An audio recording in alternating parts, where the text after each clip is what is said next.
Can I get a Chee Hoo Baby? Chee Hoo Baby. Let's go.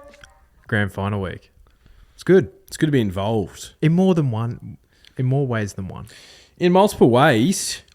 We're a horse racing podcast, so first thought, typically you would think, oh yeah, you guys are looking forward to Friday night racing, Manikato Stakes, cracking field, bit of a match race in the Feehan as well there. Saturday, Golden Rose, the best colts of their age group. You would think that. You would think that's what we're most excited for. Yeah. If you're watching on YouTube, Drifters, we're decked out. In Lions kit. Decked out in Lions kit. You especially are perfectly matching. Thank you. You've got the blue Brisbane Lions cap, Maroon shirt, and you got the scarf. Yeah, I'm missing I'm in Fitzroy colours today. Yeah. Hey, you got to pay your respects to the past of the club. I'm unsure what hat I'm going to wear at the G on Saturday. I thought you were going to wear a gorilla suit. Maybe. Shout out to the Fitzroy Gorillas. Yeah. One of the great teams of all time. But no, I think I might go this. It's a new edition this year. I like it. Yeah. I really like it. Yet to decide what I'm going to wear. What I'm wearing now, though, I've got a Queensland maroon 4X gold cap on. It's outstanding. Cord. I've actually got Queensland Bulls training shorts on. Thanks, Mitch Swepson. And obviously a Brisbane Lions scarf. Cannot wait. Remember we had a bat sponsor sticker for one Mitch Swepson when he was playing in Pakistan. Wow.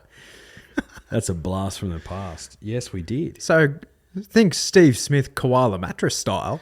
Yeah. But unfortunately Swep didn't necessarily he didn't necessarily lift the willow to signal 50. I was fully expecting him to at least get a half time on debut in Pakistan. But it wasn't meant to be. Look, he could make a guest appearance over the weekend. Yeah. Not on this podcast. No. Like, I know you'd love that, Drifters, but he's down in Melbourne at the moment with the mighty Queensland Bulls one-day team. Skipper. Is he? Skipper. Yeah. Hey? Yeah. That's news to me. How good. Hey. He deserves that. Yeah, so he's going to skipper the Maroons the Bulls, when Marnus isn't there in all formats. I found out the other day that Marnus was Bulls skipper. It's like, when did that happen? Usman just going like, you know what, bruh? I just want to focus on batting. Usman's like, look, if I'm not playing for Australia, I probably just won't play. Bro's so 58. Yeah. Been around for a long time, was he? And long may he continue. Yeah. So you were right, though. We are a horse racing podcast, and we are heading down to Melbourne. If you haven't realised, we secured grand final tickets on Monday. Stressful time. Chee Hoo Baby. Public enemy number one. Tic Tac. Not the good guys. Public enemy number two. Airlines. Yeah. That was a shit show. After we finished this podcast on Sunday morning, first thing, beer in my belly. Yeah. Shit. I wanted to go like, you know what, mate, we should act, because I was like, we're getting tickets. I'm in the ballot, should be fine. Yeah. We need to book tickets. And as I was checking out for our direct flight home, bang, got like an error message. I'm like, okay, weird. Started the process again. Flight we went down on was there, all good. Flight coming home, bang, no direct flights home until like 8 p.m. I'm like, well, that won't do because we get out at Sparrows fast. Yeah, that won't do.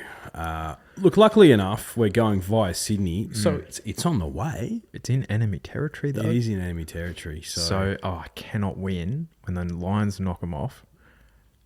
Cam Rayner gets the Norm Smith, and I'm wearing my Lions kit on the plane, on the way home, just to rub it into them. Yeah, just feeling nervous. Nervous, like excited about the game. High hopes after the disappointment of last year. But last year was a bit weird because it was at no point during the game did I think we were going to lose. not because we were ahead by so much, but it was literally anyone's game for the majority of it, and then they lost, and it sort of sunk in a bit later on. But no, look, didn't think they'd be there this year. Unbelievable. Should be good. And I think the entire country is on the Lions bandwagon as well. It's good to have you on board. Yeah, it's welcome. Welcome. The more the merrier. There's plenty of room on this bandwagon. Now, on Sunday, you had a bit of a breaking news in the equine world. Do you want to break it to people? I haven't seen anyone go with this. Yeah, I don't know how common knowledge it is. And I'm not going to give away my source because just in case, for whatever reason. The word on the grapevine is, Drifters, that a pretty standout horse who actually won the Golden Rose last year, Militarize of 3 Group 1s, standout 2-year-old, 3-year-old of his generation, you could argue, fame, hasn't been doing his best work at stud. No. With the good people at Newgate. He's not been doing his best work. Bro has been shooting blanks. Can you believe it? I can't believe that. Can you believe it? I thought he was going to be a specimen at stud. Absolutely. Son of Done Deal. Just unfortunately looks like he's infertile, Militarized, and by all reports, he'll be returning to the track in the autumn. Kementari style. So there you go. Militarized. We will see him back on the track. Yes. I assume they'll geld him. If there's nothing in those nuts. Why wouldn't you? You just geld him. And if he gains a length or two, he's going to be a great Group 1 weight for age stalwart. Yes. Exactly what our middle distance ranks need. Absolutely. Yeah. So I thought that was fascinating. Well done by you. Yeah. You don't Trav Noonan, I think you're the hardest guy in horse racing journalism. I am the hardest guy in horse racing journalism. Not the hardest working, though. That's Trav. Yeah. Hardest like this.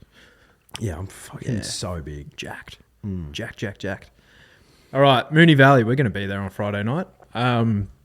Chee Hoo. Yeah, shout out to the I Wish I Win connections who kicked us out of Team Red's lounge, but we've got tickets anyway. I completely get it. Thank you to the good people at Neds for getting us there on Friday night. Cannot wait. Should we get into this meeting? Absolutely. All right. So, Moonee Valley. Now, what race is it? Is it race 6, race 7? It's race 7, the Manikato. Good field, this. I'm really excited for this race because there's storylines galore and a 3-year-old I did not expect to be here. No, neither did I at all. Good field. Should be a good deck too, which I think is going to be... It's a good point. I have that written down. So, rail is out 3 metres, a bit of rain around, and it is cold today, tomorrow, and Friday's the top of 17. So, I think at worst you're looking at like a 6, I'd say.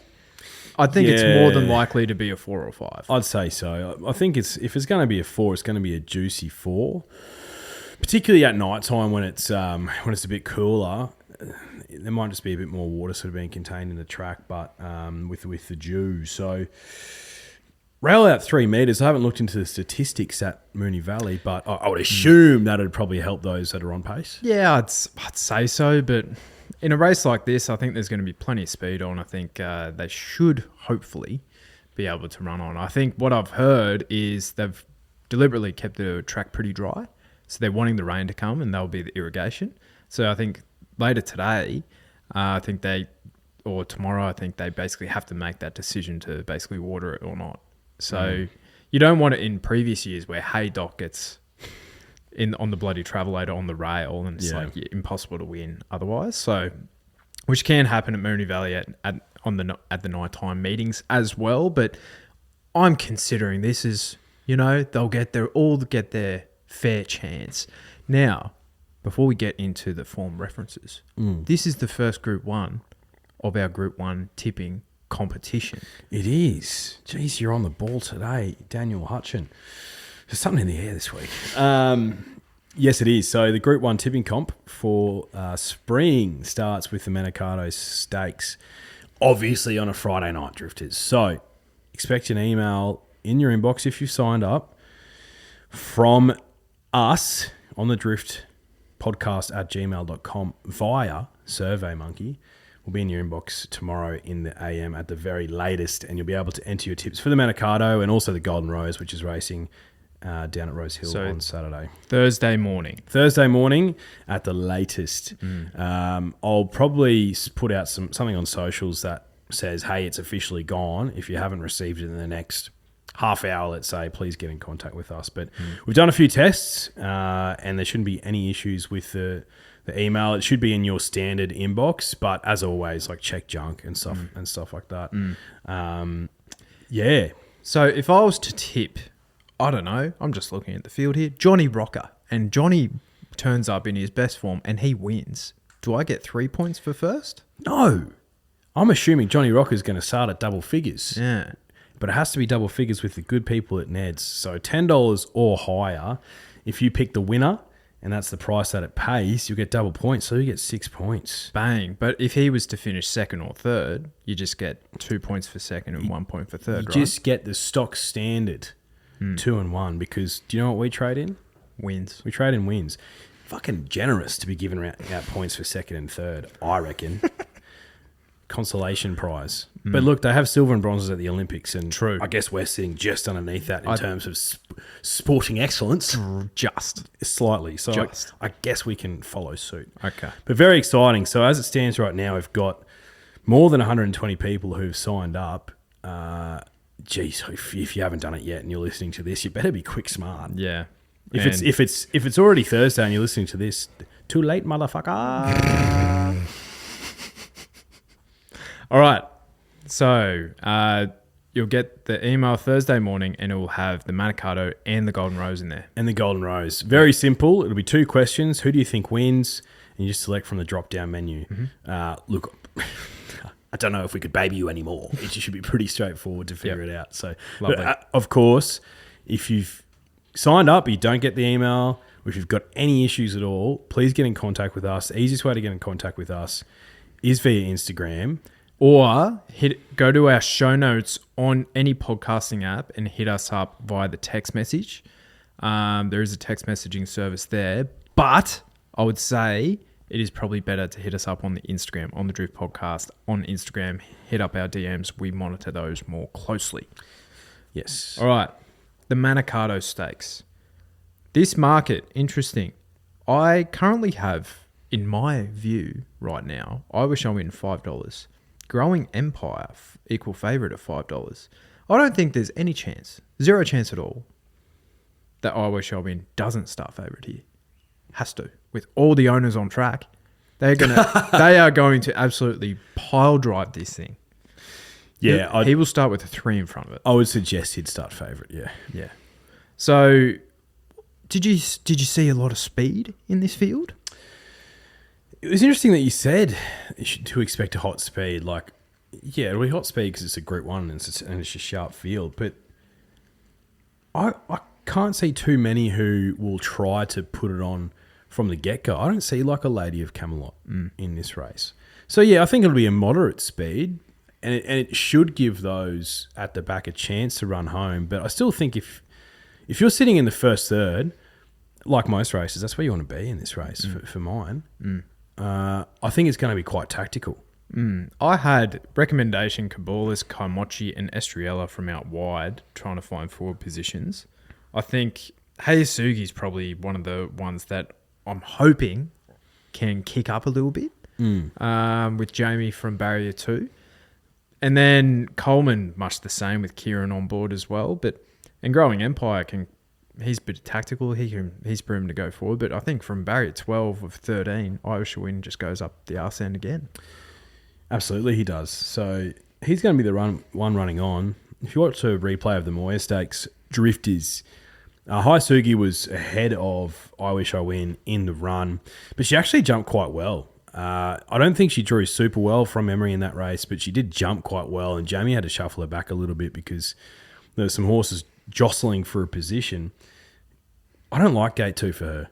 I was really hoping to see her draw probably between 4 and 7 or 8 maybe. Like ideally, I prefer her to draw I Wish I Win's gate as opposed to drawing 2, because where does she get to in the run? firstly. Secondly, on that short straight down the at the valley, you're going to need a fair bit of luck. The seas will need to part because she ain't leading. No, she's not. I reckon she can, though. Yeah. You reckon she can lead? No. I reckon she can... I'd be shocked if she led. No, I reckon she can find good luck. And I'd rather back her and have bad luck than back something else hoping they get, good luck. You know what I mean? I don't know. Like, I just... That she screamed to me that she's... And clearly, if you were listening last week, for my 3-year-old power rankings at this stage, she was number 2. So, of course, I'm going to back her in this. Yeah, well, that makes sense. Yeah. $5.50, 50 kilos. I just love everything that she's done today. And I think she's one of the classiest 3-year-olds that we've seen for a while. And I can just see her run was just as good as I Wish I Wins with that weight advantage. Barrier 2, I will... Jamie Carr on. I'll back that she'll zig when she's supposed to zig. And she'll have her nose in front on the line. Yeah. I was sort of a bit annoyed at Growing Empire accepted for this race. Yeah. Strange. And for me, it really muddled my thoughts because if you're listening to our top 5 3-year-olds, I had him in second place. Yep. And Hayasugi was in the top 5. I think very highly of her. And she was my clear bet in this race until I saw that he accepted, and I was like, what do I do? She's come back better than ever. And I think for any of the horses in this race, barring I Wish I Win, they're going to have to run a new peak to win. And that's nothing abnormal in a Group 1 sprint, right? Like typically the horse that wins peaks on the day unless it's a superstar and it doesn't need to. Mm-hmm. From what we saw of Hayasugi resuming in the Moya, there's every reason to believe that she'll find a new peak here and can win. Growing Empire, one, has to find a new peak here. Secondly, I think he has to go absolutely enormous to win. But I think from that gate, with Craig Williams on, with 52 kilos, I think Craig might do a lightly weighted 3-year-old and a Cox Plate type thing. And if he jumps well, which we've seen, just go for it and try and lead and hold on. I think with Growing Empire, what we've seen from him, he has the tactical versatility to take a sit, so he doesn't absolutely need to lead. But I think he's going to be ahead of Hayasugi in the running, and that's the reason why I'm leaning towards him. Don't like the price. I was thinking when he accepted, I was like, I bet she's going to go at favourite. Like I just thought that, and he did, and he's drifted, which I like, because if he gets out to the same price as Hayasugi or $6 or $7 or something like that, which we'll see. Happy to bet on him at that price. Slightly in front of Hayasugi. So they're the two for me, the 3-year-olds. I did see that 3-year-olds don't have a phenomenal record in this race. Is it because the Coolmore's down the track and usually they're just not even bothering with this and they're trying to stick to their own grade? Is that why you think? Yeah, it's probably. I think that's the logical option. And then, the 3-year-olds have a pretty good record in the Everest as well now. So yeah, true. Yeah. In recent years, it's probably been more of a B graders 3-year-old target race, I'd say. But I'd say these 3-year-olds are some of the top tier. They're probably the best 3-year-olds that have contested this race in a long time. Absolutely, yeah. I'd agree with that, yeah. Yeah. So just on the Growing Empire as well, I think Hayasugi, we obviously both have a very high opinion, and she kind of ticked that box for me last start in the Moya. And I think she's going to be even better suited out to 1,200 metres. Whereas Growing Empire has been super. Yeah.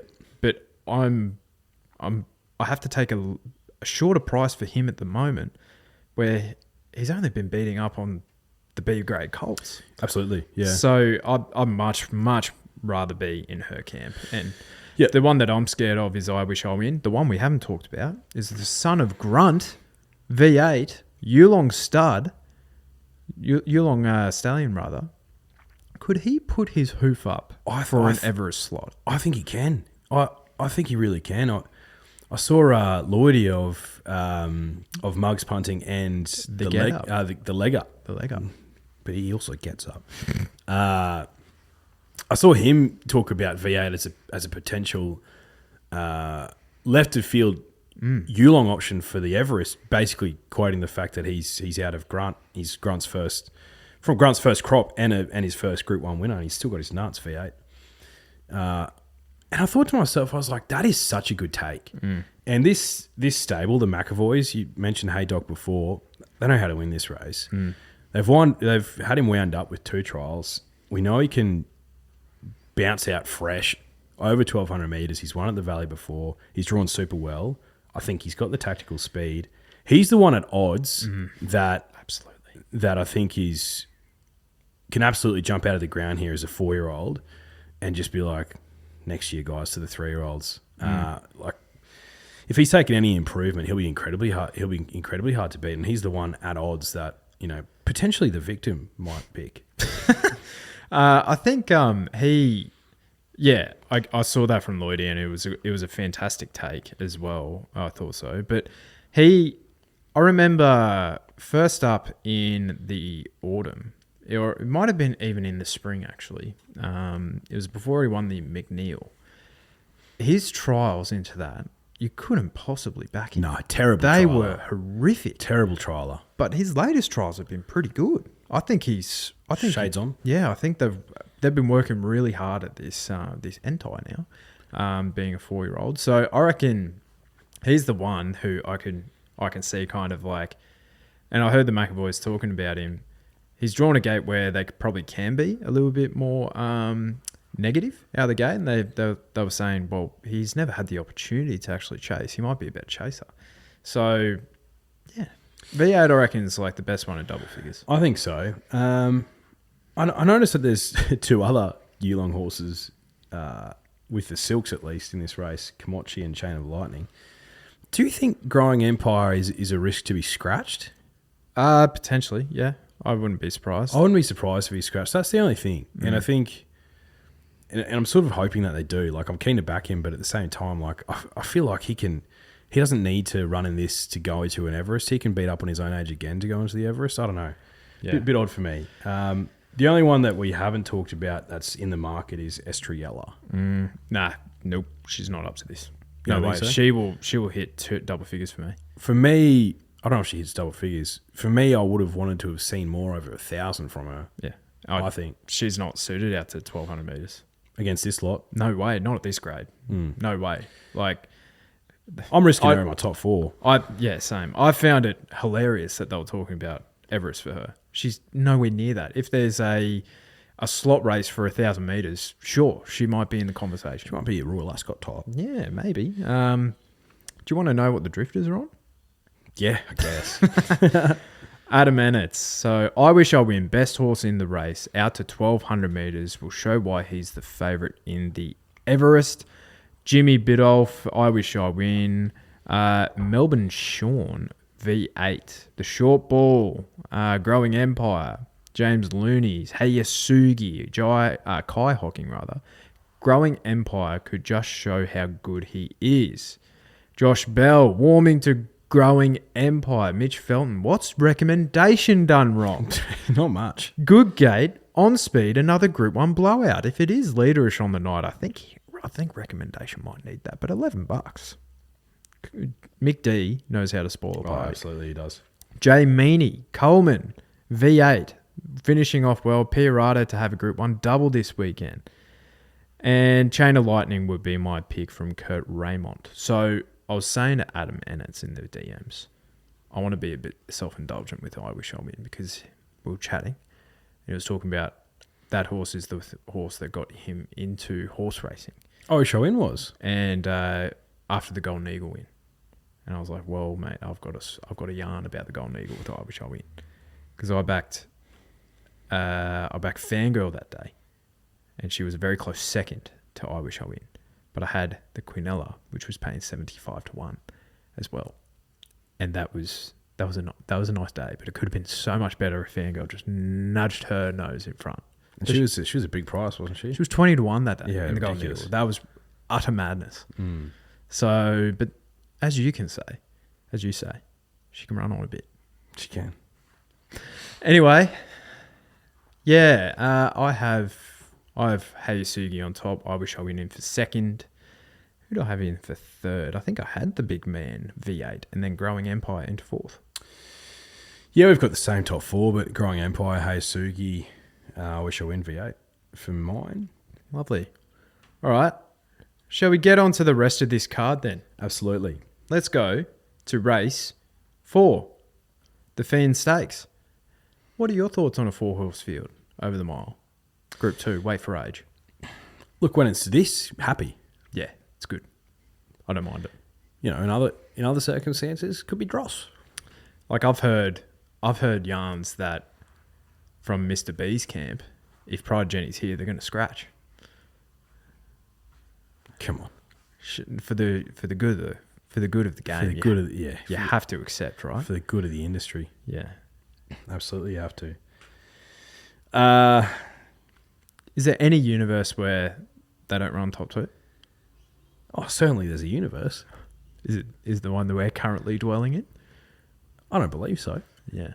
Is this a betting race? Absolutely not. No, I'm happy to watch. look on and clap. Happy to watch. But all I'll say is that prior to Jenny, we've seen her greyhound around the valley. We've seen Mr. Brightside do it as well. But I think if we're playing on a dry deck, and if she's, taking any improvement out of the Maccabi Diva, she's going to be even harder to run down. Mm-hmm. Yeah. And she's a better price than Mr. Brightside. Not by much, but she's black odds and he's not. And she has beaten him home more often than not. So if you had to force my hand, I would be in the Jenny camp. Could we see a blowout? We could, but I'd want a bigger price for Antino and Nutrition if that was the case. I'm not taking single figures for either of those fucking ponies. God, no. Tell you what is a nice little race is the Scarborough Stakes, race 5, 1,200 metres, group 3 for the 3-year-old fillies at set weights. Got to play here. I have one that's chips in. I've got one that I'm really keen on as well. And it's partly to do with the name. All right, I'll put my chips in first. Yeah. I reckon GG's Miss Truth is a play here. Yeah. Yeah. We can have a Quinella. Yeah. We will be at those prices. Because mine's double figures. Yours is double figures. Yeah. Let me know. Number 6, Matisse. Oh, you love that horse. Do I? Yeah, you've backed it before. Absolutely. I don't think I have. Well, who am I thinking of? Not me. I swear to God, you've backed it before. No, she ran 3rd in the Diamond. I backed Kuranagi in the ran 4th in the Diamond, maybe 5th. But yeah, I backed Kuranagi in the Diamond. Didn't back her in the lead ups. Ah, maybe that's what I'm thinking of. But anyway, my mistake. Matisse, mate. Yeah, she's a cracking bet here, and I'll explain to you why. What did I write down? So, I thought there was a bit of speed in this race, right? Bold Bastille, GG's, Miss Truth, Chateau Miraval, Sassy Jenny.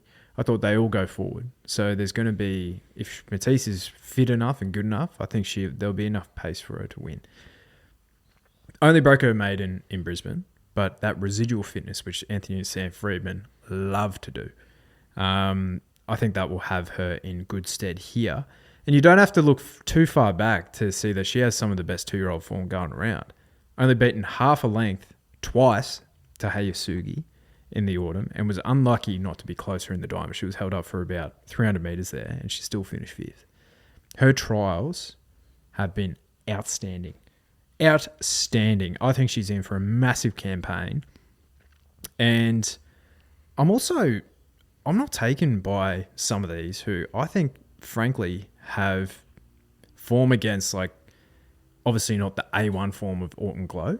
So I'm looking at the likes of Licky Zaitang, who's around the mark of like Amina and Manal, sure, but Autumn Glow proved how much better she was than her. So I'm really keen to kind of find that alternative form reference, and I think Matisse is the one. At double figure odds, I think she'll go around the corner, bang, Tommy Berry's gone down for the ride too. Tommy. So I like GG's. And look, would I back a Tasmanian horse often? No. Absolutely not. How many come over here? Not many. Mystic Journey? Not many, if any. And when Mystic Journey came over for her winning soiree, there was a few others that came over and they weren't that good. The Inevitable? I backed him at Stradbroke. You sure did? He ran 4th. GG Smith's Truth. First ever run north of Tasmania was actually against Drifting. And Drifting controlled that race and was just a better horse with more weight. But she drew the second widest gate and actually got shuffled back pretty much to last or second last. And came home super. Came home absolutely super. She wasn't the top weight in that race, Drifting was, but she had the second top weight. GG's Miss Truth. Trialled since and trialled down in Longford. But she's been kept sharp because that race was more than a month ago. Draws a gate here. Benny Mellon decides to stick on. Yeah, she ran home like a good horse. So keen to be with her at $5.50. GG's Miss Truth. Mm-hmm. Because, we liked Drifting when she came up to Sydney and she got scratched. She stayed down in Flemington. Mm-hmm. Didn't go well. Pulled up not well. She had what did she have? EIPTH or something like that? Yeah, something like that. Epitar. Yeah. No, I think she was the other one I was looking at. GG. So I just love that Tommy Berry's flown down without a Group 1 ride, and he's coming to ride Matisse. Yeah, so he wants to bask in the ambiance of the Valley on a Friday night. Mm-hmm.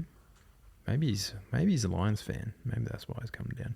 All right, the Stutt Stakes, 1600 metre Group 2 for the 3-year-olds, set weights. I thought there was a nice bet here. Go on. I thought it was Evaporate. Yeah, I jumped off Evaporate last start and I shouldn't have because I'm an idiot. He absolutely brained him, and he's proven at the Valley at the mile. Why wouldn't I jump on? If he's $4, where Dawn Service looks like he's going to run out a mile, but he hasn't done it yet, the son of Justify. He has not. However, he's bare minimum odds here. He's $3.20, but he's my on-top selection. Form around Autumn Glow and just put him to the sword with Blake Shin on last start. Blake Shin stays on. And yeah, I've got every faith that he can run out a mile. So Dawn Service, I'm happy to take him. Yeah. The other reason why I liked Evaporate was he carried weight that day too. I think he had 61 kilos. He did carry weight, yeah. Yeah, so he, on equal weights here, 57. I thought he was a fantastic play. He'll probably, from barrier 2, Mickey D on, he'll probably find a very similar position with, and Dawn Service probably doing a little bit more work from out wide. I could easily see him winning again. The one that is an each way price, but who was in that Dawn Service race is Detroit City. I think he is the one that is looking for more ground as well. So, and we have seen Billy Egan ride the Valley very well. We have seen Billy do that. So I think running in, I think he's the one that's going to be wanting further. And out of that Dawn Service race, he's the one that I probably would want to be on, but I'm team Evaporate. He's ticked the boxes for me. Yeah. Now, the stock stakes. The time on of 1,514 metres. Group 2 for the mares, set weights and penalties. Are you keen to take the Flemington form of Gringzinger Bell and Alsafina from that heavy 9 track where nothing could make ground later in the day? Yeah, you got to sort of be suspect about that. Look, I'm not taking them both on because it's not like they're a ridiculous price. Like they're backable odds. When I was doing the form today, it was just at acceptances and final fields. There was no odds. I checked back later. I was like, I cannot believe the price that they put up for this horse. Give me some of that. There's been some nibbles already because it opened at 31. It's in 23s now. Number 10, Matriarch Rose. Yep, she's one of the two I like. Yeah, on the quick backup from the Perfect race out of the Valley last start. Again, had to sort of be shuffled back a little bit. And once it eventually sort of balanced up, came home really, really nicely. And, if it had a bit more luck, I think could have gone close to winning that Perfect race. And is that race, going to be questionable form-wise? Look, I'm happy to find out at $23. And sometimes horses on the quick backup, particularly out of a slowly run race, because it was a sit and sprint, that didn't suit Matriarch. No. Yeah, draws well here. And K-Mac, he's riding the house down at the moment. Yeah. So she's the one for me. Okay. Yeah, she was one that I like too. So I was going to say, has to go in your quaddies. Has to. Has to. But I think the more likely winner in the race is Jenny La La. Jenny. I think that how this horse is double figures, an each way price around this horse. Like, I think the market's got this horrifically wrong. And I'm happy to be the beneficiary of this. Have a look at this for her last 3 starts. Beaten 2 lengths by Zougotcha in the Coolmore Classic. Beat home Denied Knowledge over 2,000 metres, not her go, in the Easter Cup. And then resuming in the time-honoured benchmark 100 at Caulfield, only beaten 1.5 lengths by Another Will. That horse is going to be a very short favourite in a 2-rack handicap. I think she's coming back as a 5-year-old mare. I'm starting to learn from you. Barrier 4, probably going to Declan Bates on in those silks for those connections with Kieran Maher. I think she's going to blinkers on first time. She's going to find the front. She's going to be bloody hard to run down, I reckon. I think she's way over the odds. And I think she's a cracking bet at $5.50. Yep. Tend to agree. Look, if you're an old Safina drifters, I reckon that's a good play too. Like, I'm not trying to talk you out of it. I just think out of that Flemington meeting, I just want to take something out of it, something outside of that. To be honest, Yeah, I agree. So that's why I was looking at Jenny and mate Chuck Rose at an enormous price. Yeah. God damn. Should we head to Rosehill? Let's do it. Rail in the true, but there is plenty of precipitation around. Perspiration? Sure. 3 to 30 mils on Thursday, 0 to 20 mils on Friday, and 0 to 7 on race day. Now, if it's on the lower end of that, it's probably a good 3-track because they wouldn't have irrigated. But if it's on the heavier end of that, then, we're potentially getting into the heavy range. So I guess, take these tips with a grain of salt. I think there might be some scratchings coming out of these. Yeah, I think so. And take them with a grain of salt as well because, until we know what the deck's doing, drifters, keep your powder. We're keeping our powder dry. It's a smart thing to do. Golden Rose, 1,400 metres, Group 1, 3-year-olds, set weights. Previous winners, I'm thinking back to like your Bivouacs for beating a Yes and an Exceedance. I'm thinking of a Militarize. I'm thinking of a Jack Winnow beating an In Secret Just. Yes. The Congo. The Autumn Sun in the Congo beat My Boy Animo. The Autumn Sun beat Zusane. Zusane is doing his best work at stud now, son of Zoustar. Yeah, it's one of those races where if you win it, you can write your checkbook as a stallion for the most part. And I was looking through those races, right, of the Golden Rose, and it actually reminds me a lot of the Golden Slam series. The starting point is the Golden Slipper, of course. And I've made this comment every single year when the Slipper rolls around. It's a grand final race, and all the horses, you basically see the 2-year-olds because they really don't know what they're doing. They just fan out, and everyone gets the chance. Golden Rose, very similar. It really opens up and you rarely see them get bad luck, I reckon. So it's like if they're good enough, they should eventually have the chance to find their gap and hit the line. So I would bet with confidence that you're not going to be held up. So if you're a broadsiding fan from Barrier 1, is he? Mm-hmm. I'd have confidence that if he's good enough, he gets the job done. Who rode the quaddie last week? J-Mac. So look, guys, if you're keen on him, he's got J-Mac on. Did you hear what one of the young jockeys said to him? No, what? Halfway through the day, he's like, J-Mac, you haven't ridden a winner in 2 Saturdays. Because he went down to Melbourne to ride Visa Stina and he had didn't have a shocker, but he didn't ride a winner. Half of his rides got scratched. Then he just casually rides the quaddie home. Why would you poke the bear? Poke the bear? Don't poke the bear in some of those rides. God. He's good, isn't he? He's very good. But yeah, you are right. Just, without having the replays in front of me, I'm thinking about the Autumn Sun. He was probably in the 7th or 8th lane. Militarized sort of split them through the middle. Jackano right down the outside.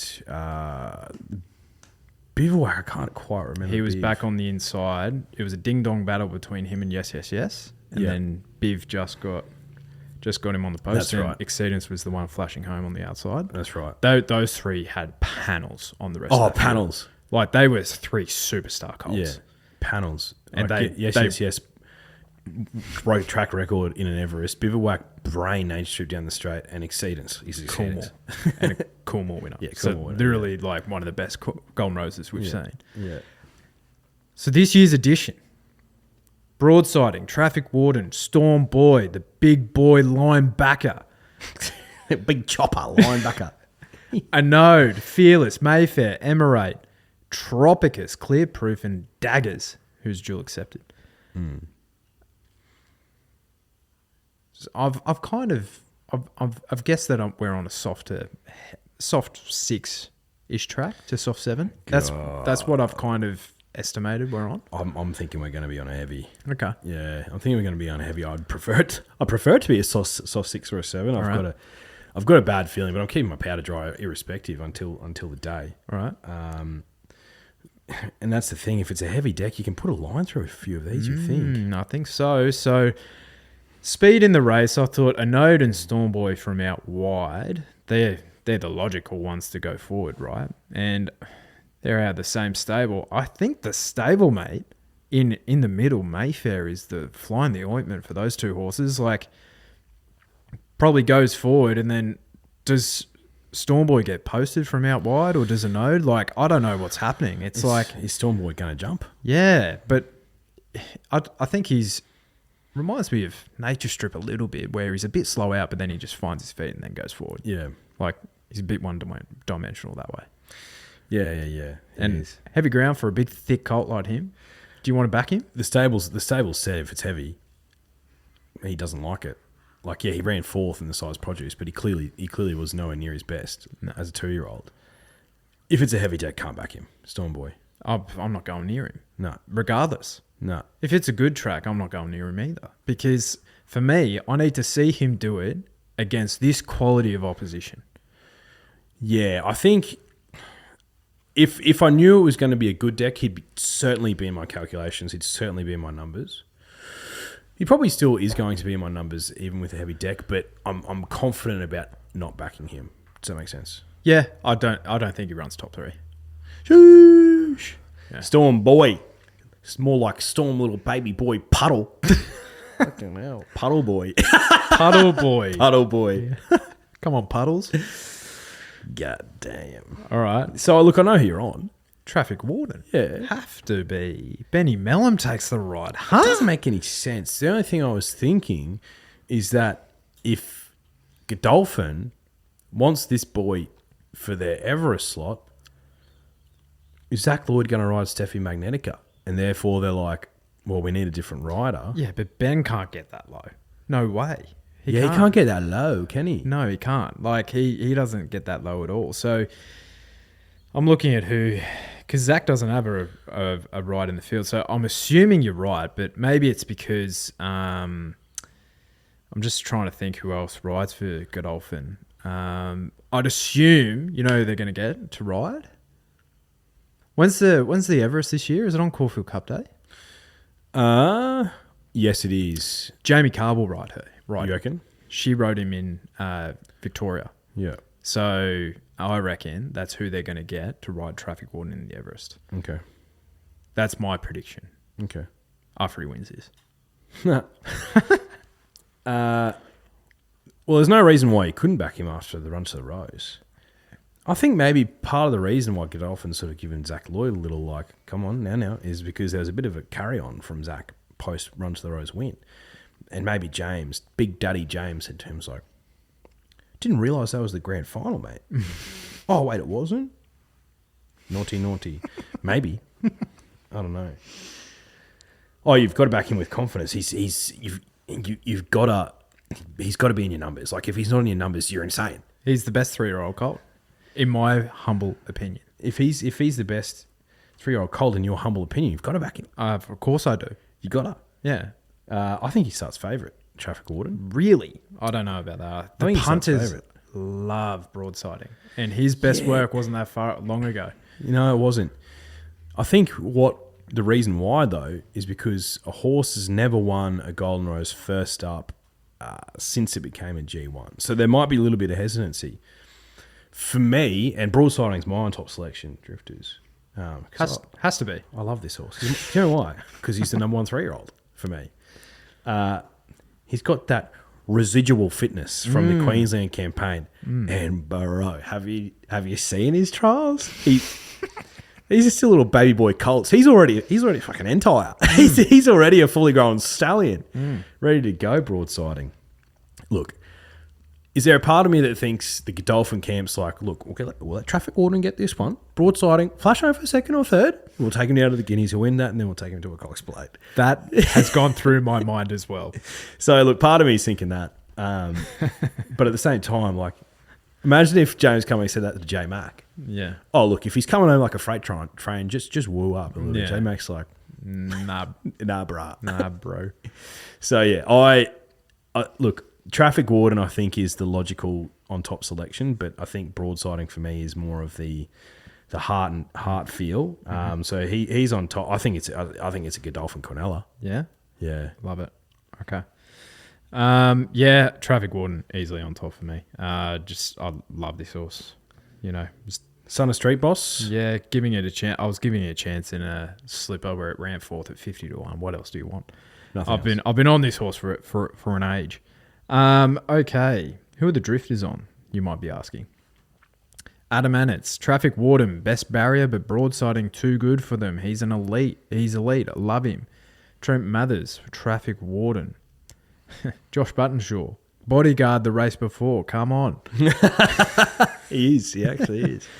The short ball, Storm Boy. Hopefully we get a silly price if the market overreacts to last start. The market smashed him last 2 starts. So, broadsiding for Kai Hocking. Brandon Francis, Storm Boy. Melbourne Sean, broadsiding, then Traffic Warden. Jay Meaney, Fearless. Also, boys. 35s. Yeah, not bad.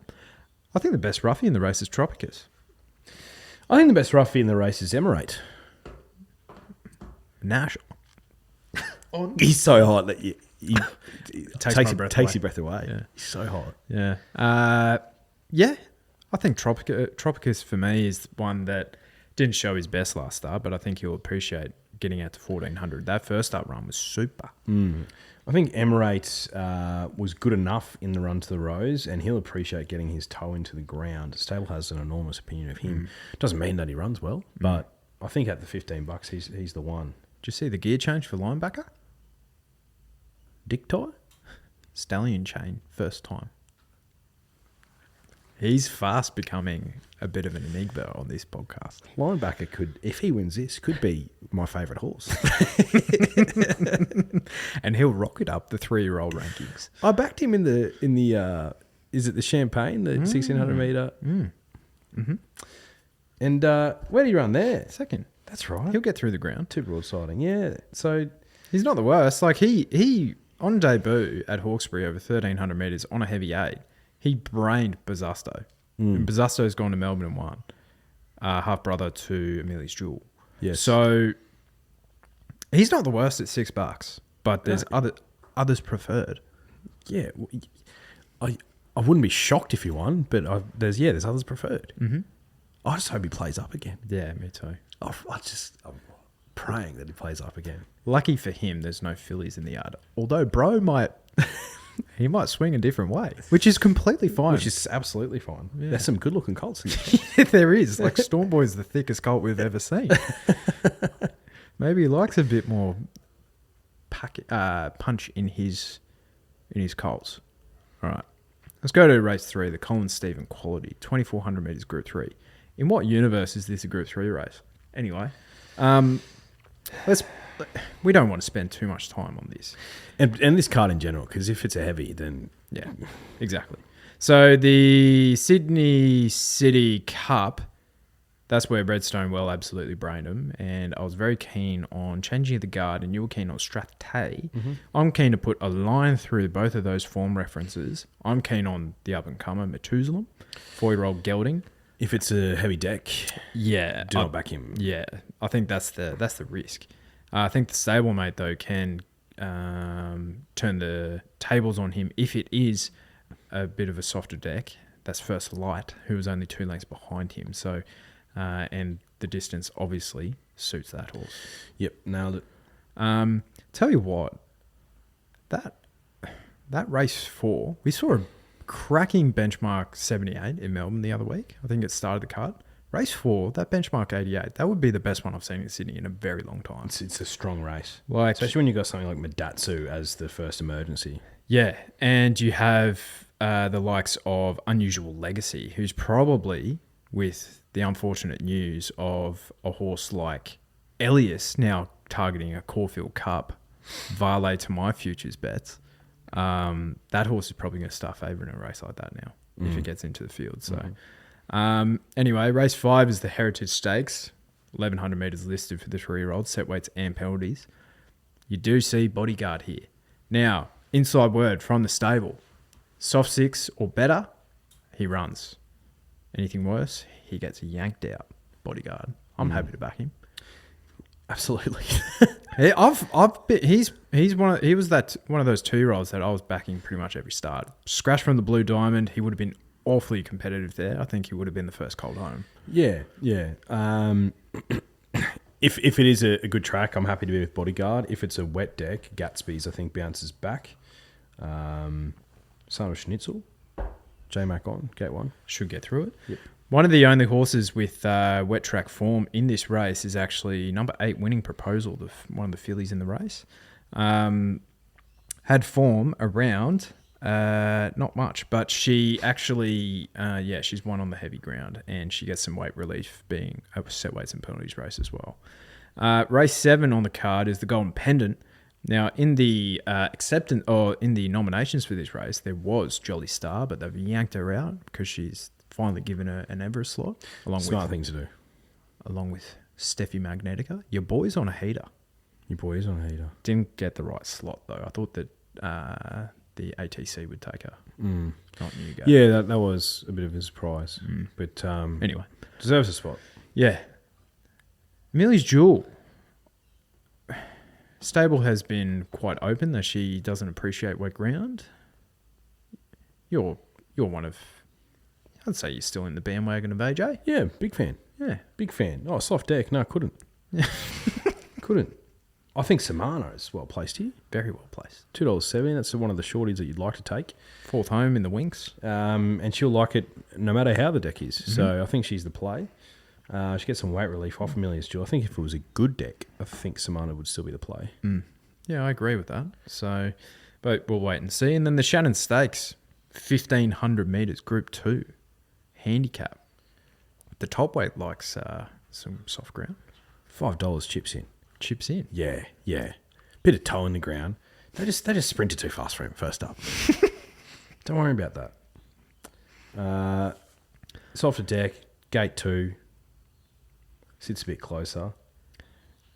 Like if Bro's winning a Golden Eagle, which is the ultimate target, like he has to beat this field, even if he's poorly weighted. Okay, in my humble opinion. You know what Bro did last prep?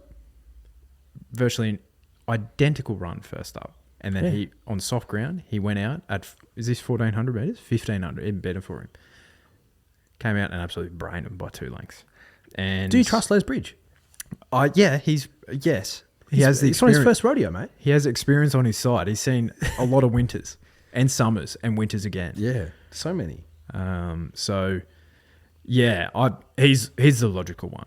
Can someone though explain to me that everyone had eyes on New Energy out of what race was that? That was the Theo Marks, right? New Energy, Black Booker. Have to back this thing later this prep. Okay. What about my guy Tannhauser, who was just as good? He gets half a kilo off that horse as well, and you're getting 2 to 3 times the price. Plus, Tannhauser drew 13 of 13 in that race. He comes into 10 of 14, which is still not ideal. But New Energy drew barrier 3, and he gets barrier 11 this time. Tannhauser's the play for me. I'm going again.